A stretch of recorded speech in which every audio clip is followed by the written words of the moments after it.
Cool. Hello, everyone. Welcome back to Woo Can Cook. My name is Wesley. This is Woo Can Cook. Today we're doing a Panda Express hack that I wrote, I think back in December or so, that is very loosely based off of or inspired by their Kung Pao chicken recipe. It's actually a second recipe that I had written that kind of riffs off it quite a bit and pretty heavy departure from their original Kung Pao chicken recipe. I'm also going to be making a couple of substitutions today, mainly based off of a couple of things that are in my refrigerator that are going to go bad soon. So we're going to use those things up and kind of take a look at how a Kung Pao chicken, while it is technically a recipe-based dish, it's essentially just a big like vegetable stir fry with chicken in it. So that's really what a Kung Pao chicken is. So we're going to take a look at all of those things today. If you have any questions, feel free and drop your questions in the chat. I don't know everything about Kung Pao chicken, but at this point I do know a lot of things, so hopefully I can be helpful or informative, or at the very least entertaining to watch. As always, pretty much everything that I cook on stream, as with pretty much everything that I cook on stream, this particular recipe, it lives over on my YouTube channel. So if you haven't found that channel yet, definitely find your way over. That lives, if you're watching on Reddit, the YouTube channel at the bottom of the screen. Lots of fun new content coming up there. Those recipes are out every Friday, so if you haven't checked it out yet, last Friday we came out with a katsu danburi recipe, which was the recipe that we cooked through live yesterday. The week before that we did... I forget. I think we did egg rolls the week before that. I can't quite remember. I'm pretty sure it was egg rolls the week before that. And then this coming Friday coming up, we have a recipe for a leftover breakfast fried rice, which is going to be making use of some Chinese sausage or lapchang. So it's loosely based off of the fried rice my dad used to make with the leftovers from breakfast. So we used to eat lapchang for breakfast. And then he would use the leftover scrambled eggs and sausage to make that fried rice. And that is the recipe that's coming out this weekend, or this Friday. So if you haven't yet, definitely find your way over to that YouTube channel if you're interested in stuff like that and check out what's going on over there. That stuff is out every Friday. Hermina, how's it going? Yeah, hello everyone. So as with pretty much definitely every Chinese stir-fry dish that I have done, we're starting off by crushing and mincing. This is going to be 4 cloves of garlic. Actually, it's 5 cloves of garlic because one of them was very, very small. And then what we're going to do is throw these into our wok fry very, very first. So it's going to be the first thing that gets into our wok fry. And the reason that we do that, it's not because everything needs to taste like garlic and ginger, although certainly a lot of Chinese food does taste like garlic and ginger. The reason that we do that is because anytime that we're working in the realm of umami, we use these 2 ingredients because they kind of work as like the initial building block to the things that we're trying to create layers of umami on. So the first thing that we're going to set up is our garlic and ginger, and then we're, as you say, build our castle on top of it. So with our garlic, you'll notice all I really did was I just gave it a crush with the flat side of my knife here. and then I just gave it a really quick chop. We didn't really have to do much dicing to get our garlic to fall apart, because once you crush that garlic, it will pretty much just start crumbling apart after that, because it's starting to release its allicin. It's our real goal, is to get the garlic to start releasing its allicin, which you can kind of think of as like garlic juice, which is kind of gross, but it's definitely like the source of where all of the flavor and like aromatic qualities of your garlic is coming from. It's coming from that allicin. So anytime that we're working with garlic, we really want to make sure that we give it a really good crush. Otherwise, the only other time, if you're really trying to actually taste your garlic or actually get anything out of it, is if you directly bite into a large piece of garlic. So the only other opportunity, or only other time that I really make use of garlic where it has not been crushed, is if I chop it up for a garnish. So sometimes I'll chop up really large slices of garlic and then flash fry it, and we'll do like a crispy garlic topping. But that's pretty much the only scenario that I can think of, at least, where I would not be crushing garlic, because otherwise it doesn't really taste like anything. It doesn't matter how much you throw in. If you're fine mincing it, it's not going to taste like anything unless you crush it. And Nady Bomb, how's it going? Sarah, do I ever use string beans in my stir fries? Yeah, actually, I've been working on, or like scheming a recipe for a string bean chicken recipe, which is really going to do is I'm working on hacking the Panda Express string bean chicken, or green bean chicken, or whatever you want to call it. That's on my to-do list. I've been going back and forth. I'm not sure which one I'm going to do this weekend. I'm either going to do the string bean chicken or the broccoli beef, one or the other. It's probably going to come down to what looks fresh at the market this weekend, so whether or not that broccoli is going to look good. But yeah, definitely that's on my to-do list. I also used string beans. I know I have used it in something else, but I can't think of what I used it in now. Yeah, I'm drawing a blank. I think it was in another Panda Express recipe. I want to say I used it in the Beijing beef recipe. That might sound right. Or maybe it was in the Kung Pao chicken recipe. I can't remember. I know that I have used it before, but I can't remember off the top what I was using it for. Now that's going to bug me. I got to figure this out. I know that I have at least one recipe that has made use of string beans. Because I remember that when I did that recipe, I learned that you've got to chop the tops off of string beans, otherwise they're super chewy, which is pretty gross. So that's our garlic and ginger.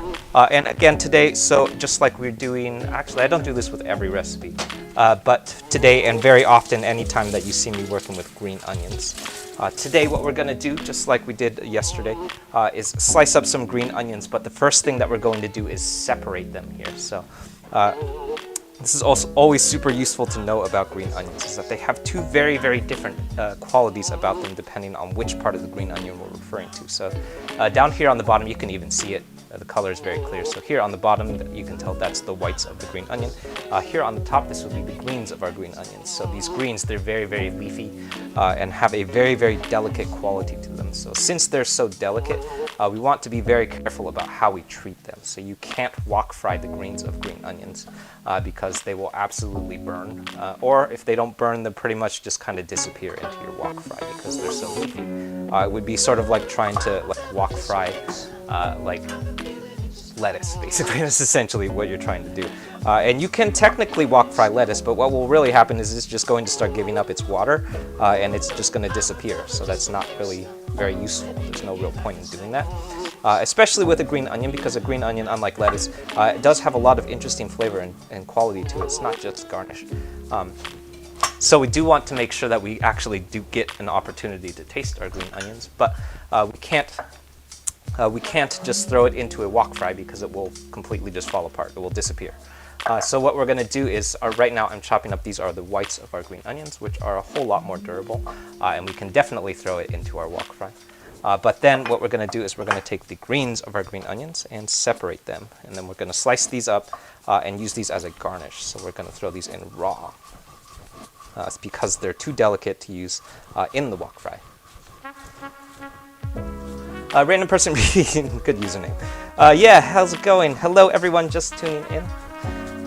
If this is your first time catching one of these streams, we're here every Monday, Tuesday, and Thursday. This is Wu Can't Cook. Today we're doing a Kung Pao chicken recipe that I had written for the YouTube channel back in, I want to say that was back in December or so. It's loosely based off of or inspired by the Panda Express Kung Pao chicken. It's part of a larger hack series that I have been doing. If you've watched this series before, you will definitely have seen me doing this recipe before. Because honestly, this is just one of my favorite dishes to cook. It's a really tasty recipe. Also, it just has a lot of vegetables, so it's like a good healthy thing to eat if you just ate a bunch of fried chicken, which we did yesterday. So very often, if I'm trying to avoid fried stuff, I'll probably do a Kung Pao chicken because it's really healthy. Well, not really healthy, but healthier. But it is part of a larger hack series that I've been doing where we've been deconstructing a lot of foods from Panda Express and P.F. Chang's stuff that comes from like that really iconic, those really iconic Chinese American dishes. So that's why we've been doing them.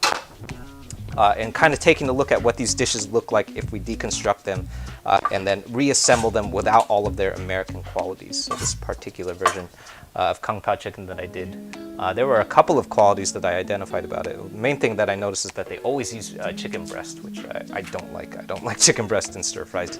I think it's really dry.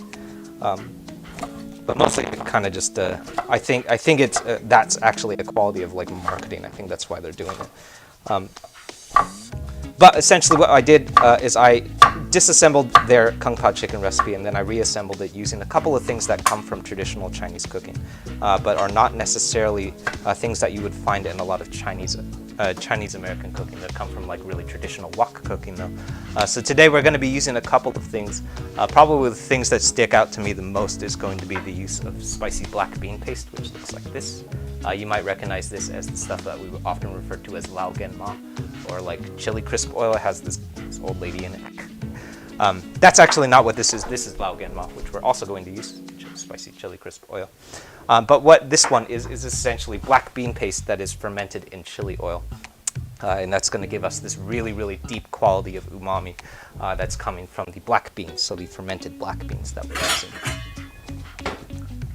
We're also going to be using a couple of different things, but mainly the thing that stands out to me the most when I compare it to the Panda Express hack that we had written, also for that YouTube video, is that it has a lot less sugar in it. So I think the original Panda Express hack I wrote had almost, I think, like half a cup of sugar in it. I forget. I think it had a little bit of honey in it too, actually. So the version that I'm doing today, it has no sugar, maybe a little bit of brown sugar, like a tablespoon of brown sugar, but it has a significant amount less sugar in it. Cool. So you'll also notice that the first couple of things that we're going to do for the stream is pretty much just chop up veggies, because that's basically what Kung Pao chicken is, just a whole bunch of veggies. So what I just did, that was half of a sweet white onion.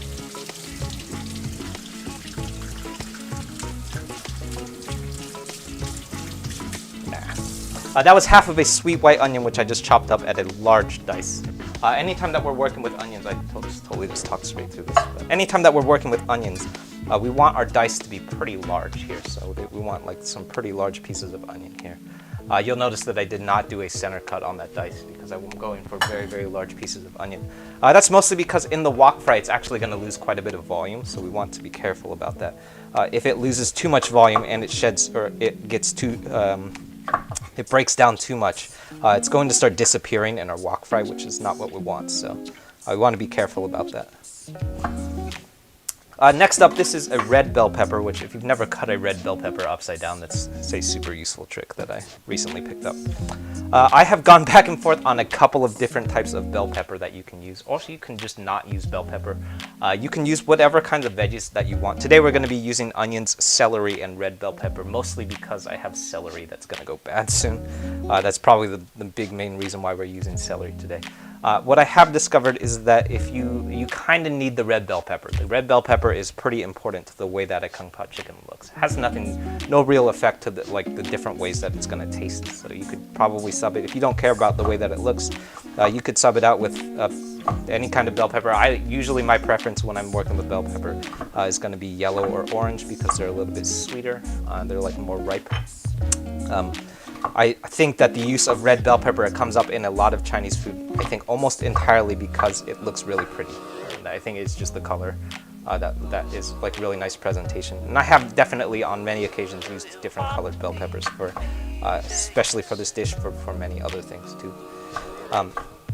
In this case though, we're going to go with red bell pepper. The difference though, if you are wondering what the difference is between all of these different kinds of bell pepper, is a red bell pepper is essentially just a green bell pepper that has ripened. So anytime that you're looking at bell peppers, when you're at the grocery store, you'll notice that there are many different kinds of red bell peppers. So you'll see red ones, you'll see green ones, yellow ones, orange ones are probably my favorite because they're the sweetest.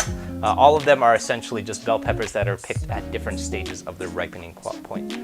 So a red bell pepper is probably the most common one that you'll see come up because it has the deepest quality of color to it. So it presents really nicely because it has this really bright and vibrant color on the finishing dish. I actually like using orange ones more because they're a little bit sweeter. But they don't look as pretty because they're not quite as bright and not quite as fragrant. Same with the yellow ones too.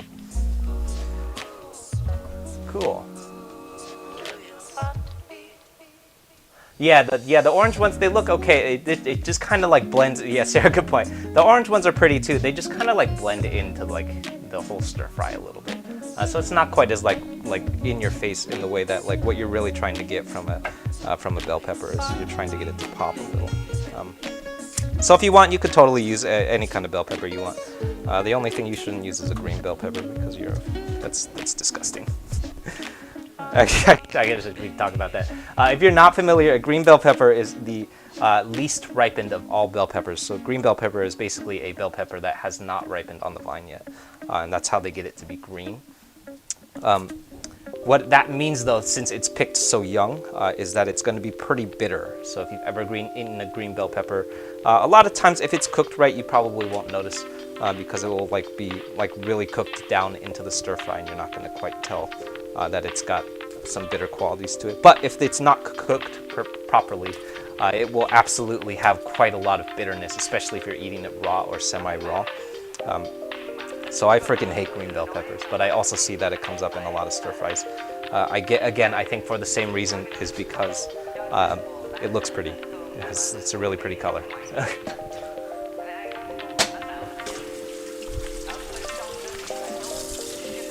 So if you have ever been wondering when you're at the grocery store what are the differences between all of those bell peppers, that's it. I've done quite a bit of research on this topic lately. So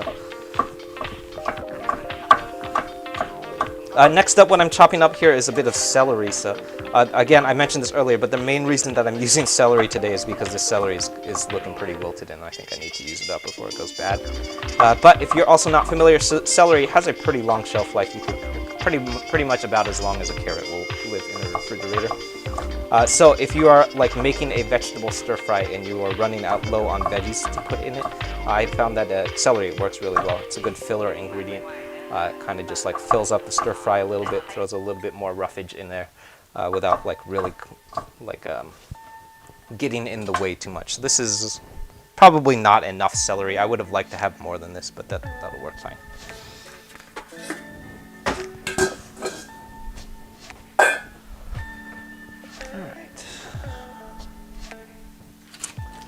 So that's it for our veggies. The next thing up that I'm going to start chopping up is our chicken here. So green bell pepper hatred very strong. Yes, I just finished working up a recipe for. I actually just finished editing this recipe for tomato beef chow mein, which is one of my new favorite chow meins right now. One of my new favorite Chinese noodle dishes. But iconically, the way that a tomato beef chow mein is made is with green bell pepper. It's sort of like the big thing that stands out in presentation for tomato beef, other than the tomato. And I genuinely think that the reason that you see that in all tomato beef chow mein is because the redness of the tomato is so bright and popping that the green bell pepper is done just to contrast that really bright color. And it's like it doesn't taste great. There's nothing particularly unique or amazing about the way that it tastes. I think that it's just there because it's pretty. And I think that there's also a lot of things in a lot of Chinese food that are done that way. So right now I'm chopping up, this is some 2 chicken thighs here. My chicken thigh has quite a bit of fat in it. I actually just chucked a little bit of it because there's maybe a little bit too much fat going on. But anytime that I'm working with chicken thigh, a lot of people ask me why I don't trim the fat off of my chicken. And that's because I love, if you don't want the fat on your chicken thigh, just don't use chicken thigh, use chicken breast, and it'll taste exactly the same, but it'll have a little bit less fat. But the reason that I never trim it off is because that fat is going to contribute a lot to the texture of our stir fry, so it's going to shed off into the stir fry, and then we're going to pull out a lot of like really fatty and like dense qualities to it, and that's going to be part of how we build the texture of our stir fry. So anytime that you're working with chicken, definitely if you see me working with chicken thigh, I always recommend keeping that fat on. Yeah, good morning. How's it going?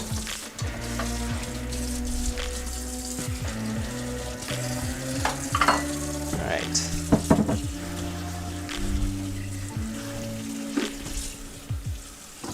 So that's it for our chicken, just 2 chicken breasts. Probably would like to have a little bit more chicken. Usually I like to go for 3 chicken breasts, especially if they're that small.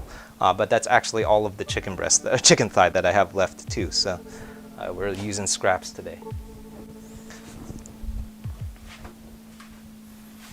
Cool. So for our marinade, I'm going to do a pretty complicated marinade actually, as far as like how usually our marinades look. Normally I would have a pretty simple marinade, but I actually think that the marinade in this particular case is pretty useful. Because mostly what stands out to me the most is that we're going to be making use of quite a bit of hoisin sauce, which is going to give us quite a bit of sugar.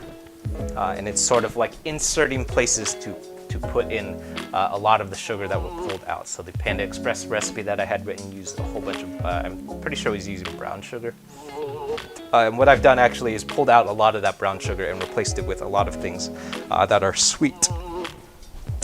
So today that was 4 tablespoons of soy sauce, followed by 2 tablespoons of Shaoxing wine, which is probably the 2 things that you'll see me throwing in most marinades. And then lastly is, next up I should say, is a tablespoon of sesame oil. So at that point, those are probably 3 really basic things that I would generally throw in pretty much every marinade.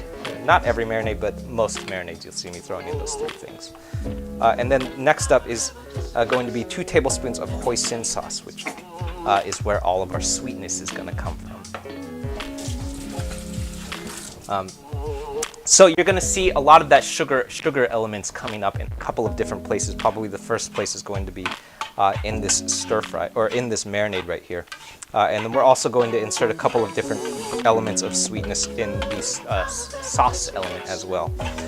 The last thing that we're going to add though before we move on is a little bit of cornstarch. And if you've watched these streams before, you'll know that I do this in pretty much every marinade as well. That's about half a teaspoon of cornstarch.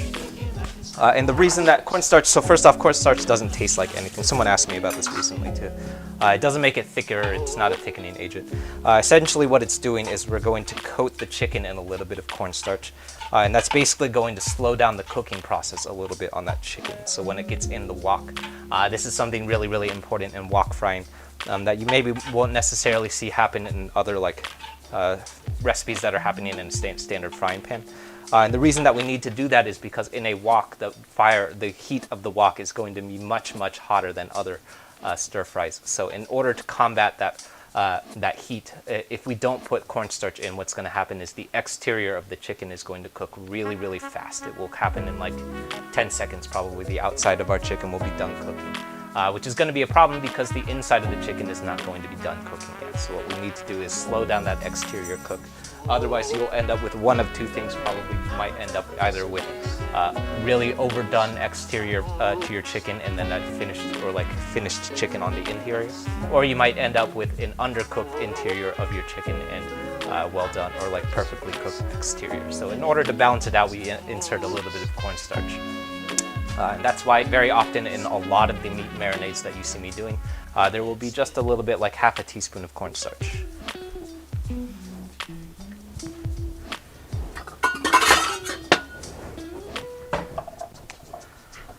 All right, so last up, we're going to assemble our sauce base here. So this is 4 tablespoons of soy sauce to start, followed by, let's see, 2 tablespoons of black vinegar. So if you don't know, or if you can't find black vinegar, or you don't have any black vinegar, you can also totally just use rice vinegar. I like using black vinegar. Probably the reason that I use black vinegar in this particular case, again, is because we've been trying to insert a little bit of interesting sweetness in it, and black vinegar has this very interesting malted sweetness quality to it. But if you can't find it, you can also make use of rice vinegar too. That will also work. Next up is also 2 tablespoons of fish sauce. So just like our black vinegar, we're going to get quite a bit of interesting sweetness from that as well.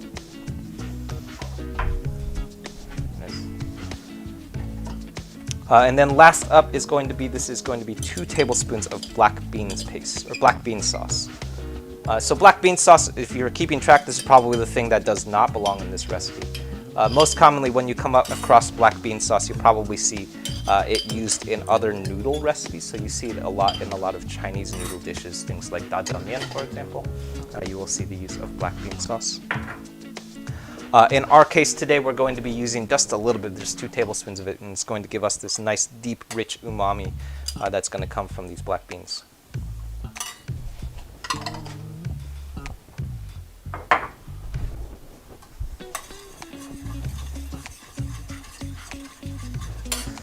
And then the last thing that I'm going to add here is a little bit of chili crisp. I'm not going to add too much because we actually inserted quite a bit of chili oil in that black bean sauce already, so I'm going to give this maybe a teaspoon of chili crisp. And what's going to happen is, so what a chili crisp oil is, just like, so chili crisp oil and black bean sauce fermented, both of the black bean sauce and the chili crisp are fermented in oil. So what's happening is we're getting a lot of that really rich, crispy, really rich heat and really pervasive heat from that oil. So you'll notice you can almost, yeah, you can basically see it. In our sauce, there's quite a bit of oil going on, so you'll notice that it's bleeding off onto the sides of that bowl. That's going to give us this really, really subtle heat, but it's also going to be really pervasive, and it's kind of going to just spread throughout the entire dish because of that oil element. The oil is going to spread throughout the whole sauce, so that oil element is really, really important. It is not very spicy, so we're going to get our spice and like real like heat elements from other things. Mainly, we're going to be using some Tianjin peppers today. Also a little bit of Szechuan peppercorn, but you are not going to get very much heat from it, though. All right.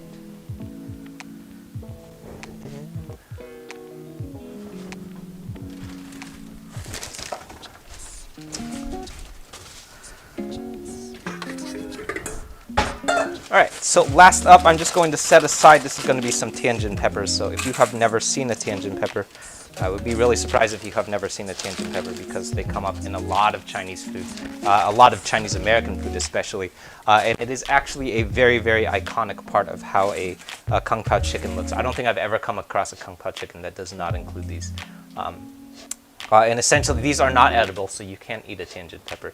But you see it in almost all Kung Pao chicken because it has a lot of like really interesting and bright, fragrant heat from it. So what's really important about Tianjin peppers, anytime that we're using it, really, and not just Tianjin peppers, but any kind of dried pepper like this, is that it has to be bloomed in hot oil first. So if you don't let it get into that hot oil, so if you throw it in really, really late, which lots of people like to do because they're worried that they're going to burn because they're dry, it won't taste like anything. It'll be really pretty because it'll be there, but it's not going to taste like anything because it hasn't really bloomed anything out. So in order for that flavor to become apparent, it's got to be getting to the wok really, really early. So it needs to be one of the first things that get into the wok, or at least it needs to get into the wok while the wok is relatively empty.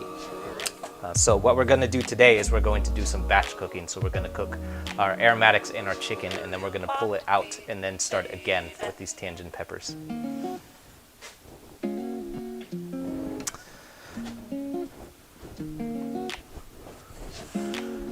All right.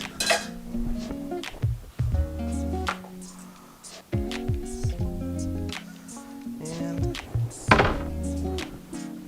okay, I think we're ready to start cooking. So over on the stove, I'm heating up my wok. I probably should have preheated it a little bit earlier, but we're gonna get that wok ripping hot. Anytime that we're cooking in a wok, you'll hear me say this a lot, but anytime that we're cooking in a wok, we want that thing very, very hot before we start cooking in it. Otherwise, we're going to end up with mushy stir fry. So we're going to be doing, actually this is really important in a Kung Pao chicken, is we're going to be doing quite a bit of batch cooking today. And what we're essentially trying to do is keep the temperature of the wok very, very hot at all times. So this is mostly a problem when you're cooking in a wok on a home range, especially if you're cooking on an induction range or electric range, is there's going to be problems keeping that wok hot because it is very, very large and very, very thin. So a carbon steel wok, or most traditional woks, does not have a heavy bottom to it. So you'll notice that my wok is literally just a big piece of carbon steel. So most woks that you'll come across are very similar to that in that they're basically just a big piece of steel.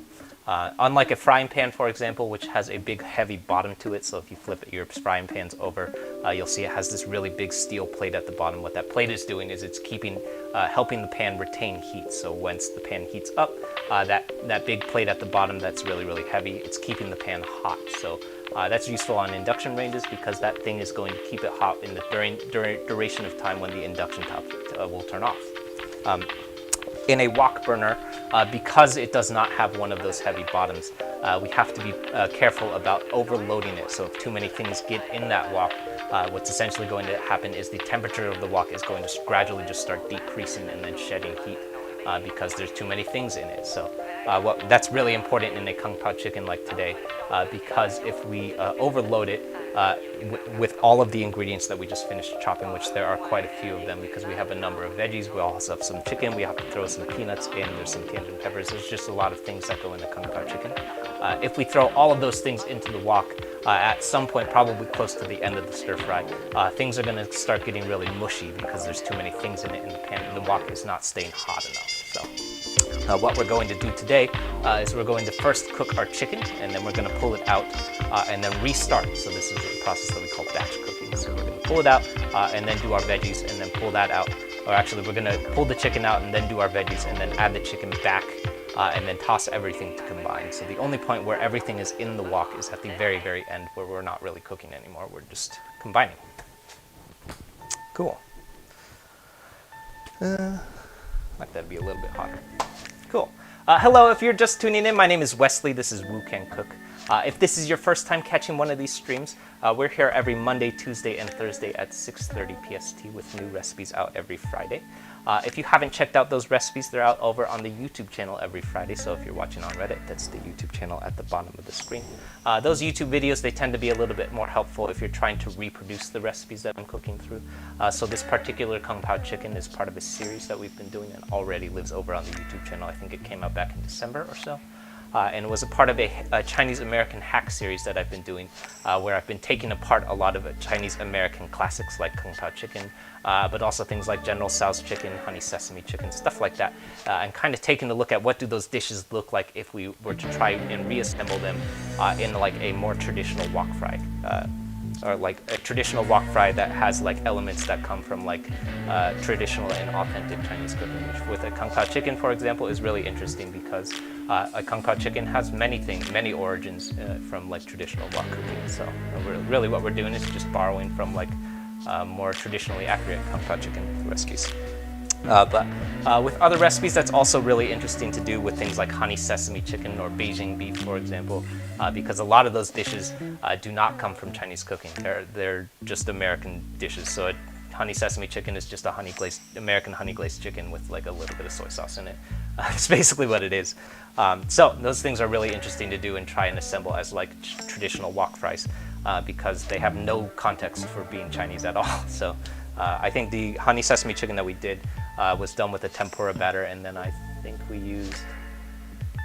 we also used black bean sauce in that. Can't quite remember.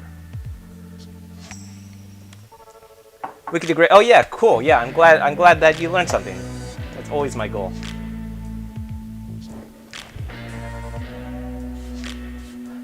Charlie, what do they use in Szechuan? Yeah, probably the thing that comes up the most is actually the thing that we're going to throw out at the very, very end, which is Szechuan Peppercorn. We could actually take a look at it because I forgot to prepare. Come on. So while that wok heats up, it's probably almost ready to go. But yeah, and when we're talking about Szechuan food, which Charlie is asking about. Probably the thing that stands out the most, or the thing that you recognize the most, is Szechuan Peppercorn, which is this. It's just a dry peppercorn. Kind of looks like black pepper, but it definitely does not taste like black pepper. And what we're going to do is I'm just throwing this in a mortar and pestle, and then I'm going to grind it up. You'll notice that I also poured it out of a pepper grinder, so if you don't have a mortar and pestle, you can totally just put it through a pepper grinder, and it'll work just fine too. I found that it works a little bit better in a mortar and pestle because it kind of grinds things a little bit more finely. It also like pulls out a lot of these flaky bits, so all of the flours. But yeah, definitely when we're talking about Szechuan food, the thing that you probably identify the most about Szechuan food is this peppercorn, because it has that like quality of Szechuan spiciness that you know. So that what most people refer to Szechuan peppercorn as like a numbing heat, so it kind of like has this numbing effect on your mouth. That's coming from the peppercorn. All right. Cool. Oh, Szechuan, yeah, definitely. If you have a mortar and pestle, I definitely recommend using that for it, because it works a little bit better. It's not quite as like thick as a black peppercorn, so it's not gonna work quite as well in that pepper mill. The other thing you could do is just get a bowl and then like a muddler, if you have a muddler, if you make mixed drinks or anything that has like a blunt end. What kind of knife? Oh yeah, lots of people ask about this knife. Lots of times, so I guess we can talk. But yeah, lots of people ask about this knife. If you're looking for a knife like this. So this is a Pierre Noir Nogent. It's a vintage French chef's knife. You probably won't find this knife because it's really obscure. I found it at an estate sale, and I actually had to do quite a bit of research to figure out what the heck this is. Probably the knife that you're more familiar with is the knife that it is a copy of, which looks like this. This is a Sabatier. You'll notice that they're almost identical. They look very, very similar. Look side by side, they look the same. Probably the only thing that's different about it is the engraving on it. The Sabatier is still in production, so you can definitely find this particular knife. Probably what stands out to most people when they see it is that it's made out of carbon steel. So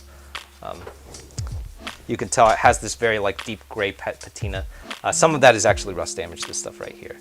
When I got the knife, it had quite a bit of rust damage already.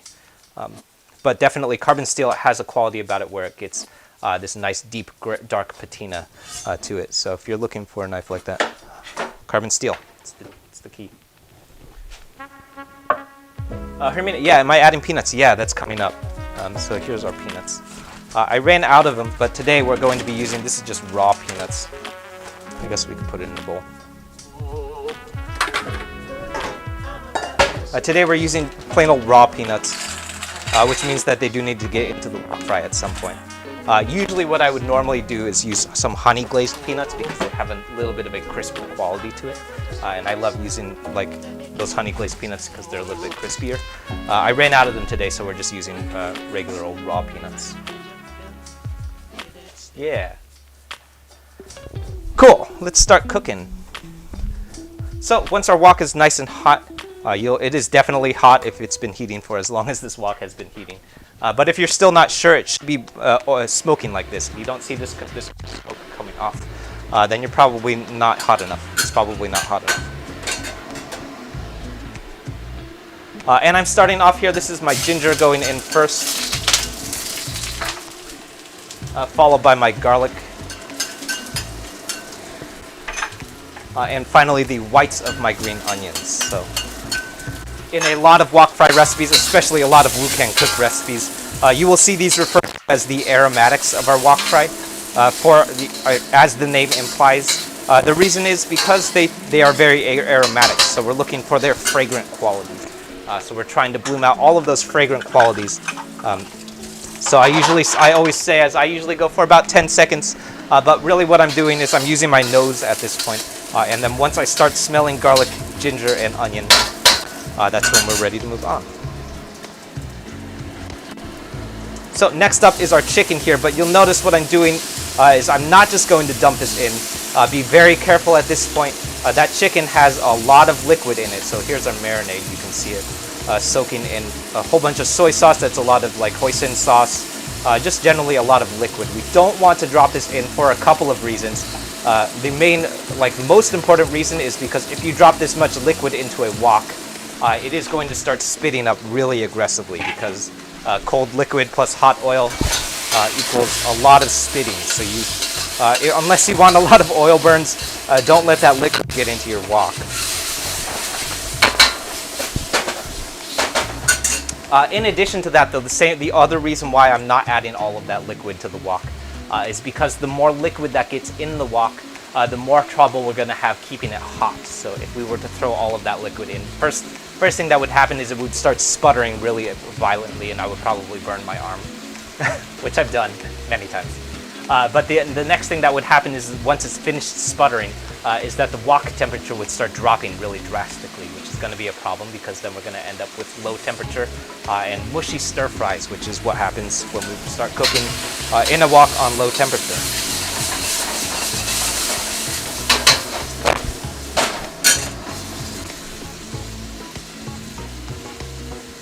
Am I using water chestnuts? Not today, no. You hate water chestnuts? Oh no, that's terrible. Yeah, I actually love using water chestnuts, but not in this particular recipe. To me, water chestnuts don't really taste like anything to me. They're just like, they're really crunchy, which I guess like is kind of a weird quality now that I think about it. I guess that is a weird quality to be completely flavorless and really crunchy. But yeah, no, not today. Though yeah, you could totally use water chestnuts in a wok fry. That would totally work. Usually when I use water chestnuts, they come up in meatballs. So I use them in my Shanghainese meatballs a lot because they add this nice bit of crunch to the meatball. So if you fold it into the meat, you fold it into the ground pork, there's a little bit of crunch that comes up instead of just like a very, very tender meatball. It's also very tender and has a little bit of crunch. But yeah, I guess hypothetically you could throw it into a kung pao chicken too.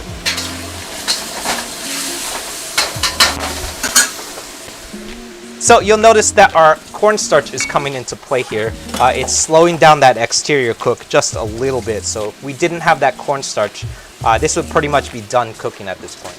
At this point, instead, I'd say it's probably like 15 seconds away from being finished cooking. And what that's doing is it's just giving the inside of our chicken a little bit more time to finish cooking before we pull it out.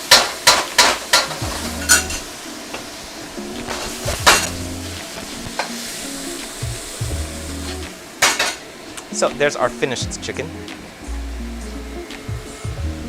So I'm pulling that out.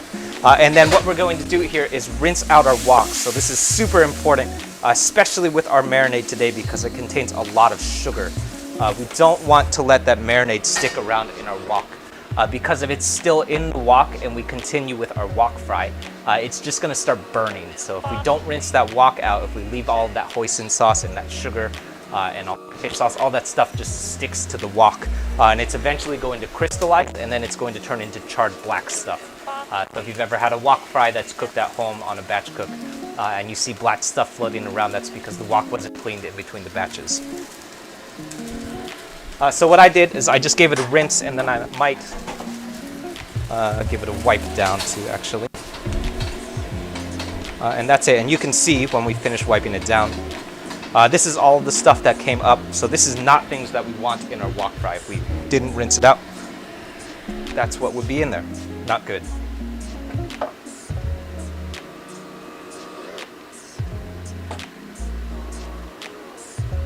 Yeah, fish MD, yeah, really, really hot, ripping hot. That's what we're going for.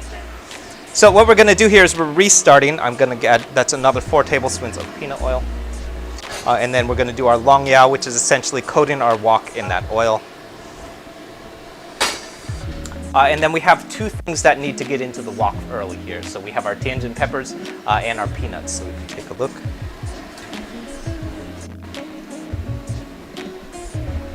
So these are our 2 elements that need to get into our wok early. So here are our Tianjin peppers and here are our peanuts. So this is very important with the peanuts today because the peanuts are raw. So if you've ever eaten a raw peanut, by the way, they're pretty gross. they're very, very chewy. So they need to toast in that oil. Same thing with our Tianjin peppers. Tianjin pepper does not taste like anything. So it's got to get into that oil while the wok is still empty. So There's my tangent peppers going in. And these are going to blacken up a little bit. And I'm just sort of blooming out a little bit of that capsaicin from these peppers. And what that's doing is it's coming from the oil. So what it needs to do is it's got to make contact with that hot oil. If we don't get it in that oil, it's not going to bloom any flavor out. So if you've ever seen dishes, I see this happen with a lot of like fried chicken, where dishes will be served with a shitload of tangent peppers, like an entire plate load of tangent peppers, but they're not cooked. They're just raw, dried up tangent peppers. It doesn't taste like anything. It looks really spicy because it's got a whole bunch of tangent peppers in there, but it doesn't taste like anything because it's just dry peppers. So if you want those things to be spicy, it's got to be in the oil.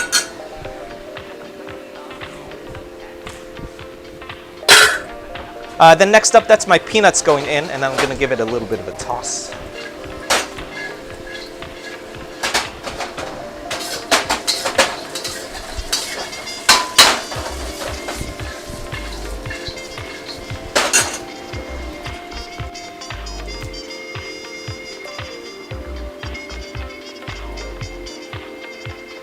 So the peppers are inedible. Do I pick them out? You can pick them out. You can also just like pull them out. So it's kind of like a bay leaf in a pasta, like a pasta bolognese. It reminds me a lot about a bay leaf in pasta bolognese, actually. Whereas like you could leave it in, and you could leave it in, and then just let whoever's eating it pick it out. They're really easy to pick out too, so it's not a big deal if it's still in there. But usually what I do is I'll just leave it in. It's definitely a big part of how a Kung Pao chicken is plated, as people like to see those peppers. But they're technically inedible, so if you're really committed to it, you could go in and pick them out. That's probably a little bit too much work for me. I usually just leave it in. I also, when I make bolognese, actually I go in and pick out the bay leaves. But yeah, technically it's inedible, so.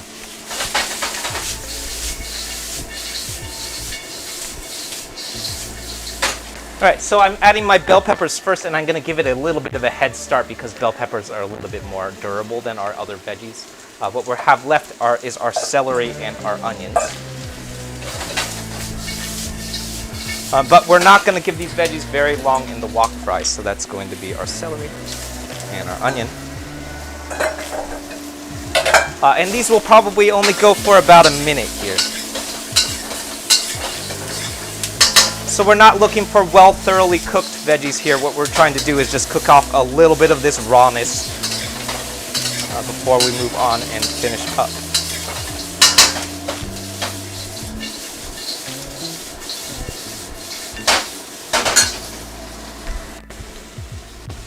Yeah. Cool. I didn't cough. Did they release enough capsaicin? Yeah. Yeah, Sarah, the tangent peppers, they do release a lot of capsaicin, but they don't release as much smoke as Thai chilies, which is what usually gets me, is Thai chilies. But yeah, tangent peppers, they don't seem to smoke quite as much as fresh Thai chilies. And I have a theory. I think that's because the seeds are still inside the capsule. So since the seeds aren't breaking out, it's not actually producing as much smoke. Yeah, same with star anise, cloves, all of those spices that we throw into things that are not technically edible. If you're really committed, usually star anise, I'll probably try and pick that stuff out. Cloves, I probably would just leave it in because it's too small.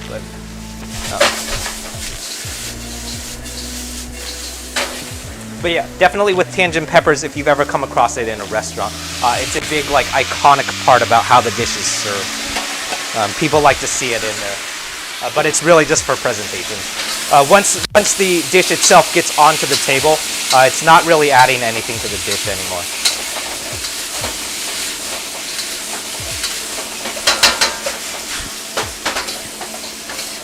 So that's my chicken going back into the wok, which I'm going to follow up with our sauce.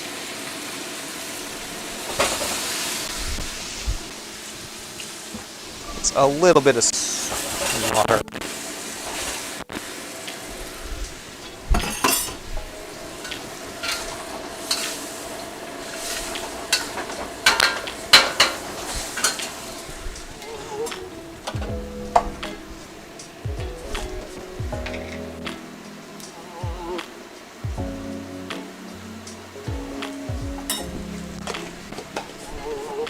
And then the last thing that I'm going to add here is a little bit of cornstarch dissolved in water, which we can, if this camera is still on, it is. So what I have here, this is just 2 tablespoons of cornstarch that I've added to some cold water in a relatively dirty mixing bowl.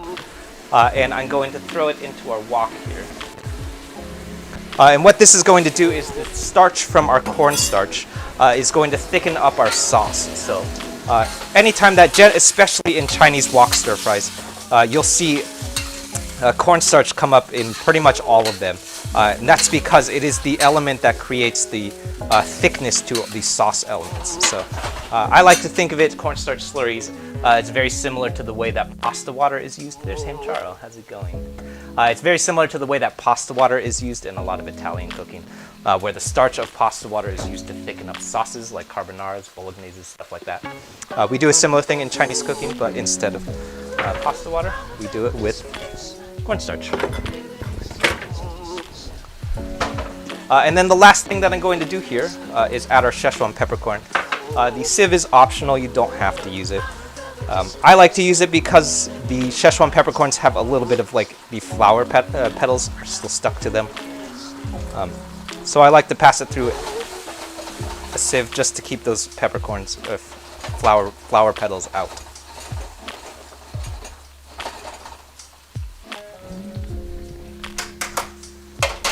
Yeah. And that should be it.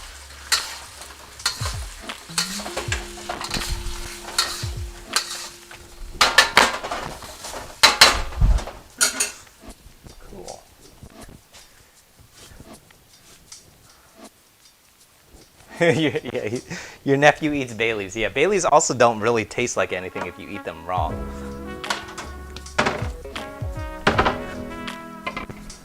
The best cooking show on Reddit. Wow, thank you. What a compliment. Thanks so much. Alright, let's pull this off.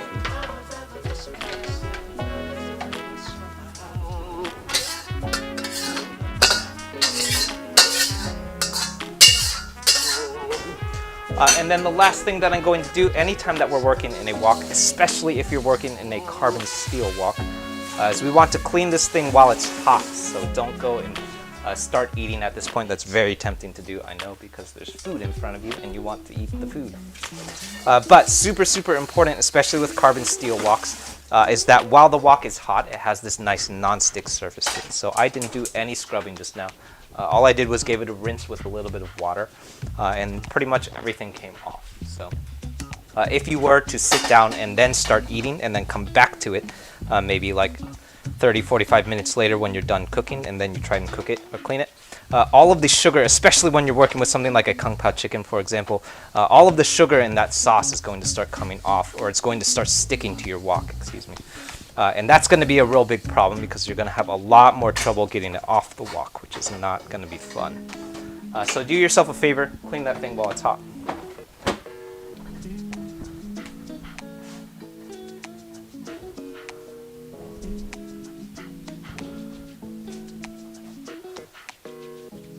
Oh yeah, peppercorn is a mild and oh, I didn't know that. But yeah, I guess that makes a lot of sense. That's probably like that's definitely the quality that we associate with Szechuan peppercorn. Is that like it's the same thing that you associate with most Szechuan food, and it's also how they like gauge like whether or not you want it really spicy, like medium spicy, no spice. It's how much Szechuan peppercorn they put in. It's the thing that's making your mouth numb. It's like that numbing heat. Lots of people refer to it numbing. So you see it in a lot of like Szechuan food, things like numbing noodles or numbing beef. Lots of stuff like that. That's all referring to the numbing quality of Szechuan peppercorn. Yeah, a very, very mild numbing quality. Exactly.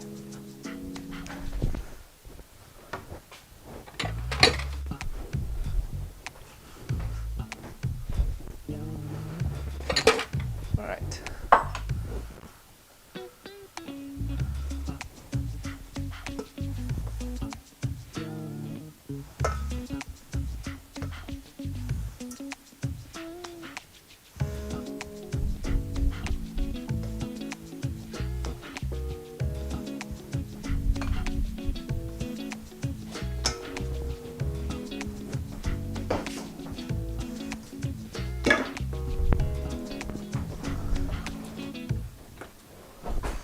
So at this point, if you wanted, you could totally pick these tangent peppercorns out, or peppers out. Someone was asking that earlier.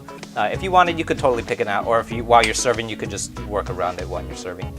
I usually leave them in because they're really pretty. That's definitely like an aspect of how a kung pao chicken is served, is that they like to leave those tangent peppers in because they're really pretty. They kind of stick out and they kind of like indicate that this is a little spicy. But to your preference. They're also really easy to pull out because they're very large. So it kind of reminds me of like a bay leaf, which, for example, a bay leaf are like really annoying to pull out because they're so small. That's also true with things like cloves or like star anise pods because they're really, really small. If you throw it into a big giant pot of like bolognese or something, they're really hard to find. You kind of have to dig around for it. Tangent peppers are really easy to pull out.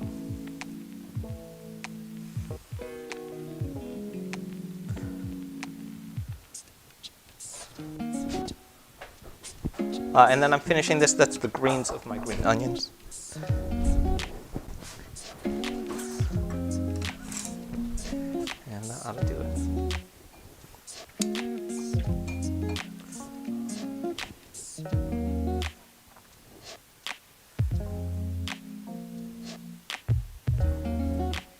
Yeah. Unseasoned rice. Yeah, today it's unseasoned.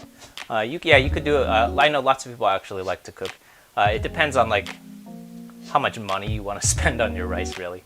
But I know I have friends that do it in chicken stock. You could do it in like beef stock, stuff like that. It gives it a little bit of flavor. Probably like if you're talking about like Thai cuisine, you could do it with coconut milk, or even just like throw a little bit of coconut in it. You could do saffron. You could throw some saffron in it. All of those things, they cost, like especially saffron's really expensive. So I usually don't do it because I eat rice every day, and I'm not going to do that for every day. But yeah, depending on like how much time you want. Yeah, rice wine and vinegar, that's a really common one. That's actually how sushi rice is made, is with a little bit of rice wine and vinegar. Actually, usually I think what sushi rice is done is a specific kind of sushi vinegar, which is like rice vinegar plus sugar, plus a couple of other things that I forget what it is. But that's like that. I think that's how sushi rice is made. How many you put in and pull them out? Yeah. That's usually what I do, especially with like bay leaves and stuff. What gets real tricky is if your bay leaf snaps in half, then you have to like find the other half of the bay leaf, which is super annoying. All right, let's taste this.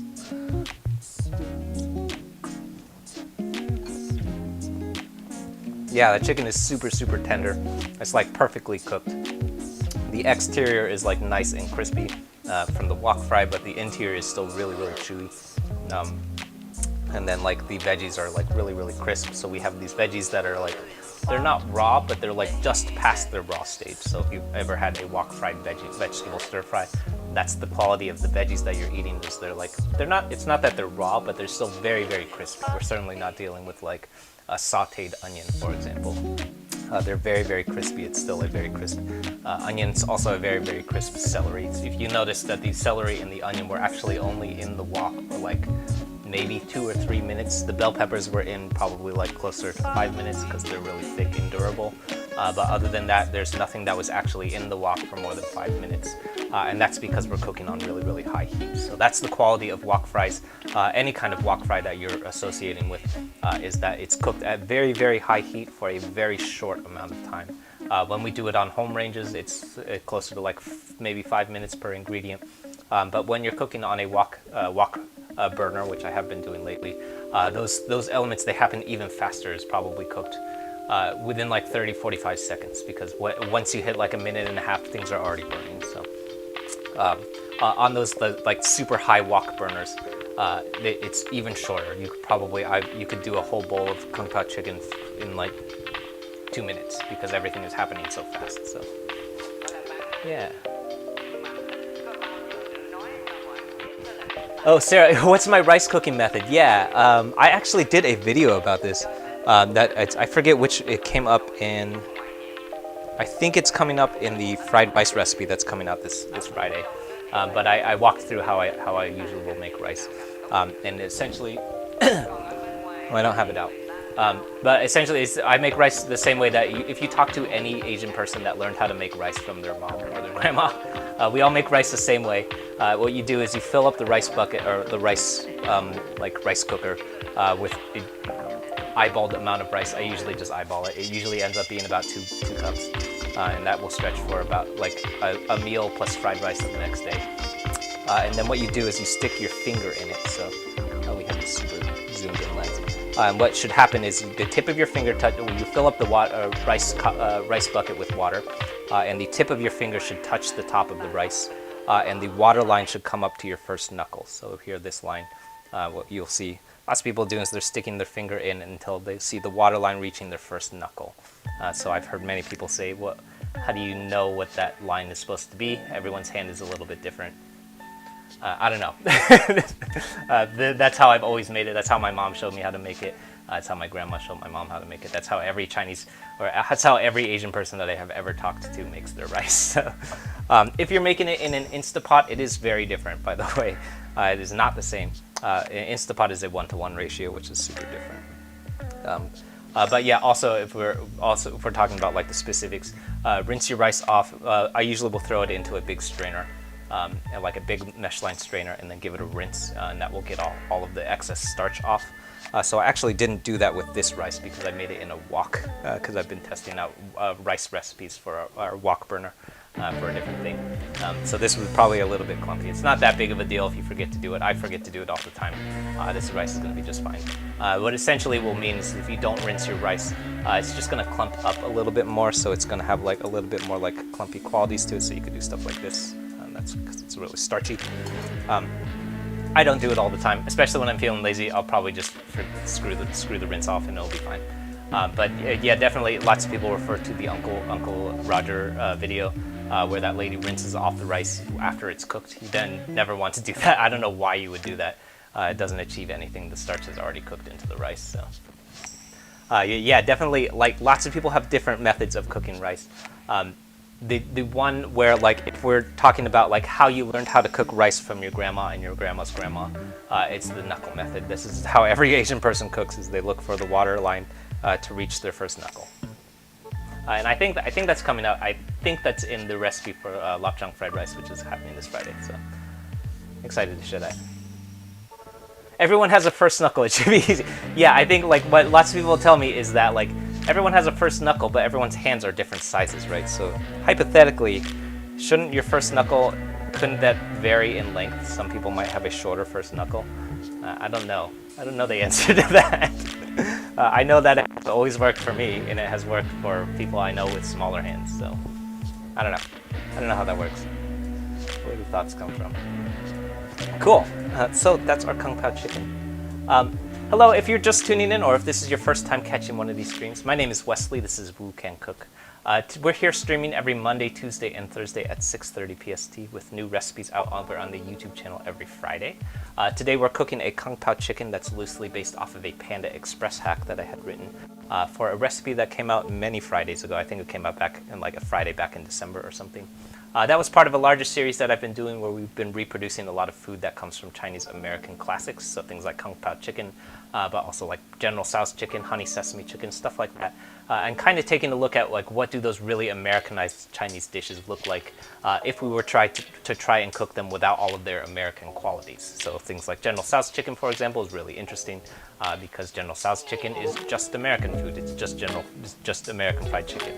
With a Kung Pao chicken like this, though, it's very interesting because Kung Pao chicken actually has many roots in a lot of like traditional Chinese cooking. So essentially what we're doing is cooking one very American Kung Pao chicken and one very traditional Kung Pao chicken and kind of looking at them side by side. That's one of my favorite videos over on the YouTube channel, actually, because they're really interesting. So today we used a couple of different things. The thing that stands out to me the most is that we incorporated a little bit of black bean sauce, which comes from an ingredient that you will see a lot in a lot of Chinese noodle dishes. It's very common in a dajiaomian, but not something that you generally see in a stir fry. So that's really interesting to me to compare it and like see what it would look like if we were to just throw it into a Panda Express recipe. So always really interesting. You probably noticed over the course of the last hour, there's a hamster eating ramen that has been popping up. That's Hamcharo. Hamcharo only gets to eat ramen if you feed him, which means he only gets to eat ramen if you subscribe to the YouTube channel. We're working our way to 4,000 subs by the end of the month. So if you want to help us hit our subscriber goal, please hop over and subscribe to Hamcharo and feed him. This camera keeps turning off. We're working our way to 4,000 subs by the end of the month, so please do feed Ham Charles. He's very hungry. I think we're at like 30, we're coming up on 39,000, I think, so we're getting really close. So if you want to help us hit our subscriber goal, please hop over and subscribe. Lots of fun stuff coming up. This Friday coming up is going to be a leftover breakfast fried rice. So I did a fried rice that's based off of a fried rice that my dad used to make from the leftovers from breakfast. So we would make like sausage and scrambled eggs for breakfast, and then he would make fried rice for lunch using the whatever that leftover was. It usually ended up being a little bit of Chinese fried sausage and a little bit of leftover scrambled eggs. And that's the fried rice that we're making this weekend, or this Friday. So that's coming out this Friday, so if you want to check that out, please do hop over and give it a subscribe. Feed Ham Charo, he's very hungry. And lastly, lots of people are looking for the recipe, so if you're looking for the recipe, that always lives here. And I know lots of people have been looking for the music lately, so here's the music. That all lives over on my music channel, which is called Woo Cooks Beats. Cool. Thanks, everyone. We'll be back not tomorrow, but Thursday when we're cooking. What are we cooking Thursday? Let's start looking at these things. Oh yeah, this Thursday we're cooking up a bibimbap, which is a Korean rice barbecue beef rice bowl. So that's coming up this Thursday. All right. Thanks, everyone. I'll see you soon. Bye.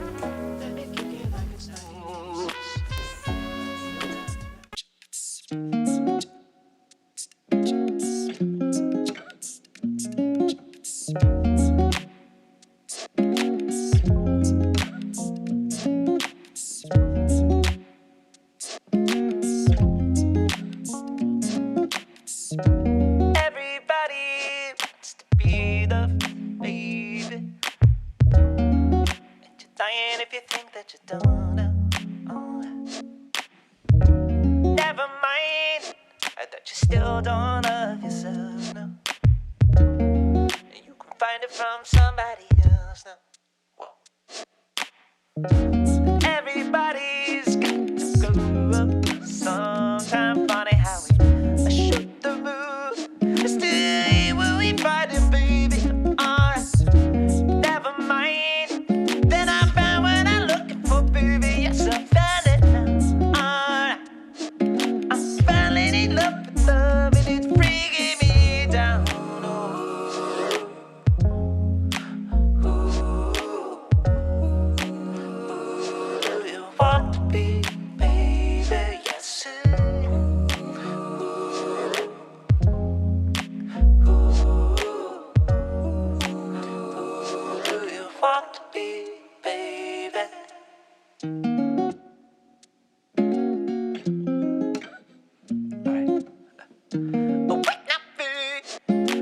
Everybody wants to be I still got dreams, but they don't love me like they used to love it. And I'm reminded of how bad I used to want it. And yes, I still got dreams, but more like a junkie of my 20s, and it's breaking me down.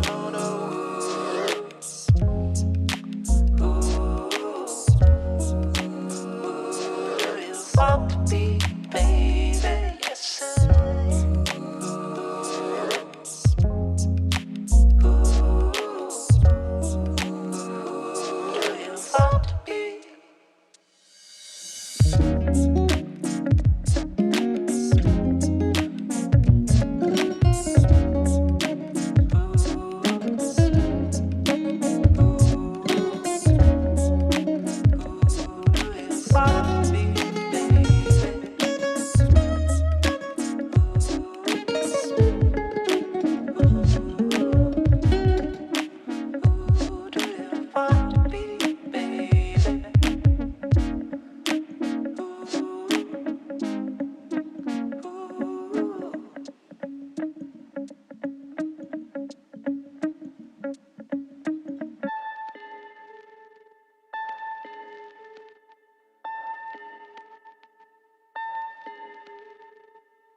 But you poured out your heart, and I didn't wanna waste it. There's nothing like love to give me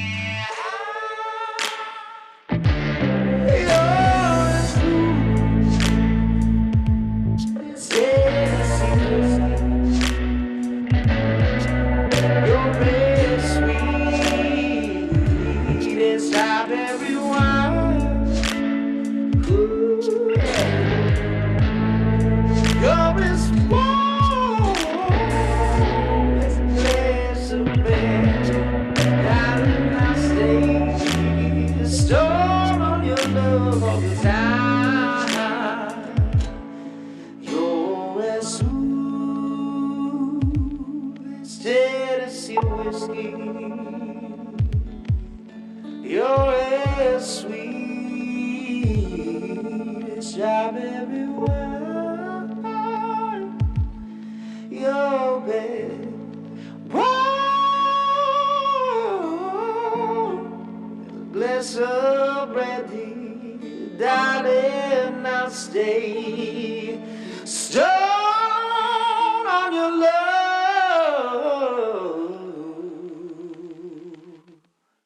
all the time.